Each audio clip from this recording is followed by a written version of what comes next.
கல் தோன்றி மண் தோன்றா காலத்தே முன் தோன்றிய மூத்த குடி தமிழ் குடி.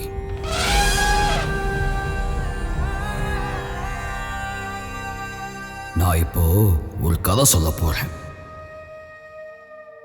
ஒரு கழுகு ஒரு பாம்பை தூக்கிட்டு தூரமா பறந்து போச்சு. திரும்பவும் வரவே இல்லை. இப்போ அந்த பாம்பு கழுகு ஒரு தேசத்தோட கொடியாவே மாறி போச்சு. அந்த தேசம்தான் மெக்சிகோ. அப்ப அந்த பாம்பு கழுகு எந்த தேசம்? குமரிக்கண்டம்.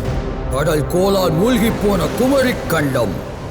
உயரமா வந்த அந்த அலை யமுனாவே மாறி எல்லா மக்களையும் மரண பயத்தோட ஓட ஓட வரட்டுச்சு.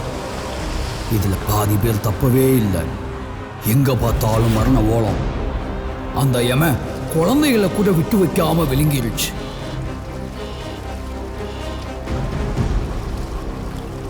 கரை ஒதுங்கின அந்த பிணங்கள் காலத்தால் மறைக்கப்பட்ட தமிழர்களாகவே மறைந்தனர்.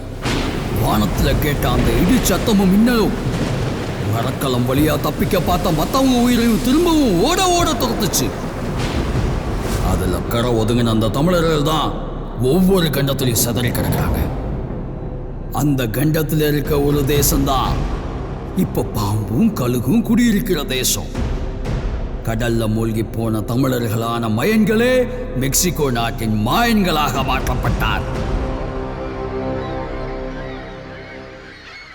அவன் வானத்தை தான் கழுகு பார்வையால பார்த்து சூரியன் சந்திரன் ஒவ்வொரு கிரகத்தையும் வகைப்படுத்தி ஓ பிறப்பு இறப்பு நல்ல சகுனம் கெட்ட சகுனம்னு எல்லாத்தையும் ஏன் உன் மனுஷ பிறப்போட அழிவையுமே அந்த காலத்தால கணிச்சு வச்சுட்டு போயிட்டான். இன்னும் சொல்ல போனா ஒரு வருஷத்தோட 365 நாளையும் இந்த உலகத்தோட 4 காலத்தையும் தான் கட்டின பிரமிடு மூலமா பிரமிக்க வச்சுட்டான்னு சொன்னா நம்புவீங்களா?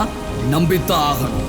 ஏன்னா அவன் மாய காலத்தின் அதிபதியான காலபைரவனின் வம்சம்.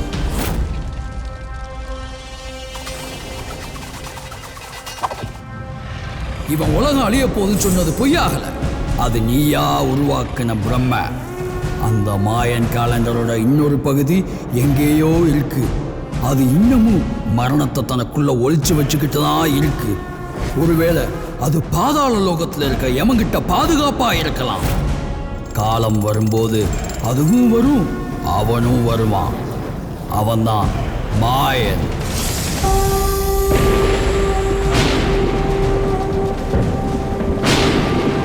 அவன் மூதாதையரான தமிழனை நீ அழிக்க நினைச்சா நீ அழிஞ்சு போயிடுவ.